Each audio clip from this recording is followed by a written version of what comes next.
మునిపటిలాగానే రాజధాని ప్రాంతం కార్మికులు యంత్రాల సందడితో కలకల్లాడుతోంది. దీంతో జగన్ తన పాత శైలిలో అమరావతిపై విషం చిమ్మడం ఆరంభించారు. మాజీ ముఖ్యమంత్రిగా తాను చెప్పిన లెక్కలను ప్రజలు నమ్ముతారని ఆయన భ్రమల్లో ఉన్నారు. ఇక గాలి లెక్కలు వేసి అమరావతి నిర్మాణంలో దోపిడీ జరిగిపోతుందని గగ్గోలు మొదలుపెట్టారు.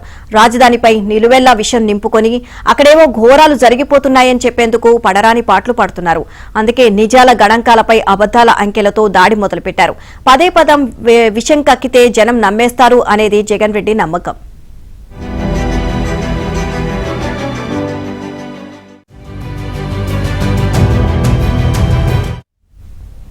అమరావతిలో సచివాలయం, విభాగాధిపతుల ఆఫీసులు, అధికారుల నివాస సముదాయాల నిర్మాణం చేస్తున్న సంగతి తెలిసిందే.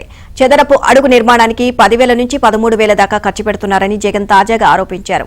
అయితే ఏ భవనం పైనా అంత ఖర్చు లేనేలేదు.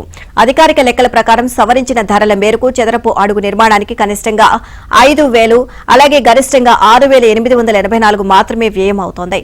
సచివాలయం 1-2 టవర్లలో నిర్మాణం, వసతులు, ఫర్నిచర్, ఇతర సదుపాయాలతో కలిపి చదరపు అడుగుకు అవుతున్న ఖర్చు గరిష్టంగా 5,000. 2014-19 నడుమ ప్రతిపాదించిన నిర్మాణ వ్యయం 3,200గా ఉంటే ఇప్పుడు మారిన పరిస్థితులు, పెరిగిన ధరలతో 5,000కు చేరింది. అంటే సగటున 1,800 పెరిగింది. ఇందుకు కారణం కూడా జగనే.